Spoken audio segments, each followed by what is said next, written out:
Chef, alam mo ba na isa sa mga paboritong bansa ng puntahan is Vietnam? Bukod kasi sa murang bilihin, dahil din sa sarap ng mga pagkain dun. At isa sa mga nagustuhan ko dun is itong Cha Gio na halos kaparehas ng lumpang Shanghai natin. Kaya tara, samahan nyo ako magluto. Flex ko lang saglit ng bagong intro ko at para makita nyo din itong maliit at hindi masyado kagandahan na kusina namin. Pero kasi dito sa Hong Kong, ganito talaga yung standard na sukat.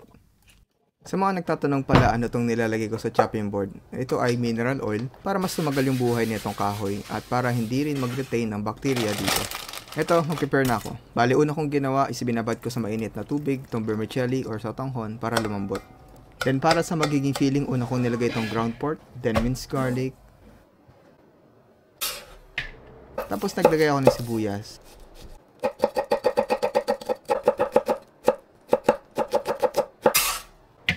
Then itong black fungus mushroom.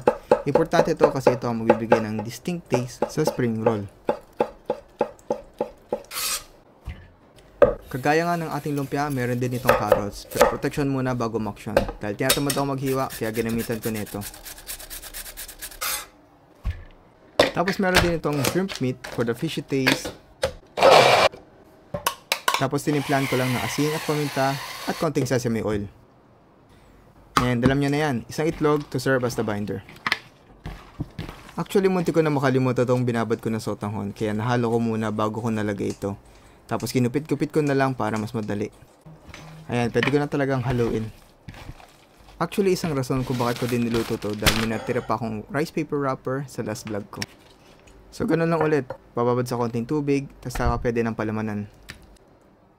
So, para nagbabalot nga lang lumpia, tupi sa gilid, tapos saka may rolyo. Oh ha? Sa pagprito pala, ingat lang din kayo kasi medyo pumuputok-putok yung wrapper kapag napiprito. Pero worth it naman, matalsik ka ng mantika. Siyempre ang Asian mahilig sa sausawan, kaya para sa sausawan, naglagay ako ng konting bawang, konting patis, madaming suka, sukal na pampatamis, lime juice, nilagyan ko na din ng sili, at halaman, pampadaglasa at dekorasyon.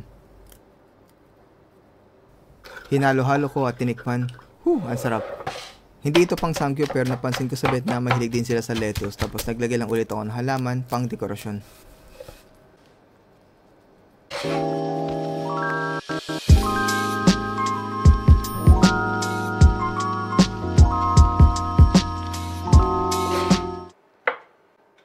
Eto na, yung paborito ko talaga dito.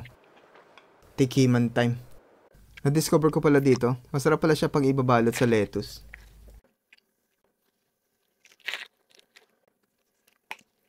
Ayun, pasado naman.